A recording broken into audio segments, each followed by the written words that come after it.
आज मी आणि पिंटू दादा धीरजची बाग बघायला आलो होतो. धीरजची बाग बघितली सुरुवातीला. त्या बागेमध्ये इतका शायनिंगचा मला कुठल्याही कारण मी चेक केलं, या थ्रेडचा डाग नाही, काय नाही, कुठंच काय नाही. इतकी फळं मोठे जम्बो जबर शायनिंग तर लयच भारी मला. तर शेतकऱ्याला एकच सांगणं आहे माझं, तुम्ही जमिनीत काम करा आणि पहिल्यांदा जे थ्रिप्स अटॅक असतो ना त्याला कंट्रोल करा. कुठंच डाग नाही, याला व्यापारी सॉर्टिंग सुद्धा करणार नाही.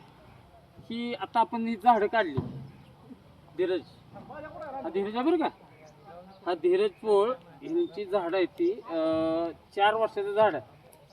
किती पीक आहे? हां तिसरं पीक आहे. तर तिसऱ्या पिकामध्ये ह्या वर्षात 2 आणि हा पडला होता बरं का. हा पडला होता म्हणजे परत धडपडत उठलाय. गेल्या वर्षी फेल गेलं, पण ह्या वर्षी जी उठलाय ते असा माल जम्बो आहे. कुठं आहे माल बघा, हे बघ रे दाखवेल ना, चल कसं आहे, किती आहे, किती फरक आहे. इतका माल जम्बो आणि क्लीन किती आहे, इतका स्वच्छ माल आहे. झाडाला किती कॅरेट निघाल? 50 किलो तुटतोय. 50 किलो माल तुटतो यांचा. 4 वर्षाची बाग आहे आणि तिसरा बार आहे.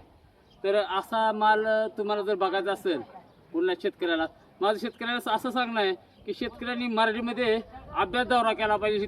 हे शेतकरी इतके हुशार आहेत की मला प्रश्न विचारले मीच बावचळून जातोय, काय करावं काय.